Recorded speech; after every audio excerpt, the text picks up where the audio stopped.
ಇನ್ನು ಮಧ್ಯಪ್ರಾಚ್ಯದಲ್ಲಿ ನಿರಂತರ ಯುದ್ಧ ನಡೀತಾ ಇರುವಂತಹ ಪರಿಣಾಮ ಕಲಬುರಗಿಯಲ್ಲಿ ಎಲ್ಪಿಜಿ ಗ್ಯಾಸ್ ಸಿಲಿಂಡರ್ ಅಭಾವ ಮುಂದುವರೆದಿದೆ. ಗ್ಯಾಸ್ ನಂತರ ಪೆಟ್ರೋಲ್ ಡೀಸೆಲ್ ಅಭಾವದ ವದಂತಿ ಇತ್ತು.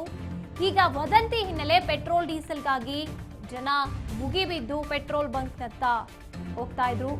ಈಗ ಎಲ್ಪಿಜಿ ಗ್ಯಾಸ್ ಸಿಲಿಂಡರ್ ಅಭಾವ ಕೂಡ ಮುಂದುವರೆದಿದೆ. ಗ್ಯಾಸ್ ಸಮಸ್ಯೆ ನಂತರ ಪೆಟ್ರೋಲ್ ಡೀಸೆಲ್ ವದಂತಿ ಆಗ್ತಿತ್ತು. ಅದರ ಹಿನ್ನೆಲೆ ಪೆಟ್ರೋಲ್ ಡೀಸೆಲ್ಗೆ ಮುಗಿಬಿದ್ದು ಹೋಗ್ತಾ ಇರುವಂತದ್ದು ಜನ ದೌಡಾಯಿಸಿ ಹೋಗ್ತಾ ಇದ್ದಾರೆ ಬಂಕ್ನತ್ತ. ಬ್ಯಾರೆಲ್ಗಳಲ್ಲಿ ಡೀಸೆಲ್ ಪೆಟ್ರೋಲ್ ತುಂಬಿಸ್ಕೊಡ್ತಾ ಇದ್ದಾರೆ ಜನತೆ.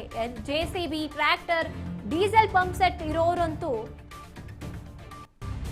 ಮುಗಿಬಿದ್ದು ಹೋಗ್ತಾ ಇರುವಂತದ್ದು.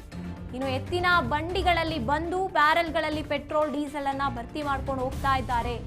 ಆಳಂದ ತಾಲೂಕು ದಡಕಲ್ ಗ್ರಾಮದಲ್ಲಿ ಬಂಕ್ಗಳಿಗೆ ಲಗ್ಗೆ ಇಟ್ಟು ಹೋಗ್ತಾ ಇದ್ದಾರೆ ವಾಹನಗಳನ್ನ ಹೊತ್ತು ಜನತೆ. ನೋಡಿ, ನಾವು ನೋಡ್ತಾ ಇದ್ದೀವಿ ಎತ್ತಿನ ಗಾಡಿಯಲ್ಲಿ ಬಂದು ಬ್ಯಾರೆಲ್ಗಳಲ್ಲಿ ತುಂಬಿಕೊಂಡು ಹೋಗ್ತಾ ಇರುವಂಥದ್ದು. ಇನ್ನು ಅದೇ ರೀತಿಯಾಗಿ ಜೆಸಿಬಿಗಳಾಗಿರ್ಬೋದು, ಟ್ರ್ಯಾಕ್ಟರ್ಸ್ ಆಗಿರ್ಬೋದು, ತಮ್ಮ ಮುಂದಿನ ಏನು ಬಳಕೆಗೆ ಬೇಕಾಗಿರುವಂತಹ ವಾಹನಗಳಿಗೆ ಈಗಲೇ ಎಷ್ಟು ಸಾಧ್ಯವೋ ಅಷ್ಟು ನಾವು ಪೆಟ್ರೋಲ್ ಡೀಸೆಲ್ ಅನ್ನ ತುಂಬಿಸ್ಕೊಂಡು ಬಿಡೋಣ ಅಂತ ಮುಗಿಬಿದ್ದು ಹೋಗ್ತಾ ಇರುವಂಥದ್ದು ಪೆಟ್ರೋಲ್ ಬಂಕ್ಗಳಿಗೆ ಜನತೆ. ಕಲಬುರಗಿಯ ದೃಶ್ಯಾವಳಿಗಳನ್ನ ನಾವು ನೋಡ್ತಾ ಇದ್ದೀವಿ. ಇನ್ನು ಎತ್ತಿನ ಬಂಡಿಯಲ್ಲಿ ಬಂದು ಬ್ಯಾರೆಲ್ಗಳನ್ನ ತಂದು ಅದರಲ್ಲಿ ತುಂಬಿಸ್ಕೊಂಡು ಹೋಗೋದಕ್ಕೆ ಮುಂದಾಗ್ತಾ ಇರುವಂಥದ್ದು.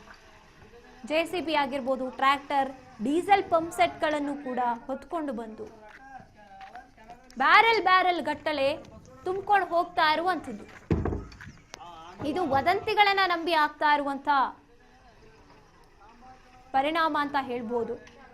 ಬೇರೊಬ್ರು ಯಾರೋ ಹೇಳಿದ್ದನ್ನ ನಂಬ್ಕೊಂಡು, ಯಾವುದೋ ಸೋಷಿಯಲ್ ಮೀಡಿಯಾನ ನಂಬ್ಕೊಂಡು, ಅಲ್ಲಿ ನಿಜವಾಗ್ಲೂ ಸಮಸ್ಯೆ ಇಲ್ಲ ಅಂದ್ರೂ ಕೂಡ ಜನತೆ ಸಮಸ್ಯೆಯನ್ನ ಹುಟ್ಟಾಕುವಲ್ಲಿ ಮುಂದಾಗ್ತಾ ಇದ್ದಾರೆ ಅನ್ನೋದನ್ನ ನಾವಿಲ್ಲಿ ನೋಡ್ಬೋದಾಗಿದೆ.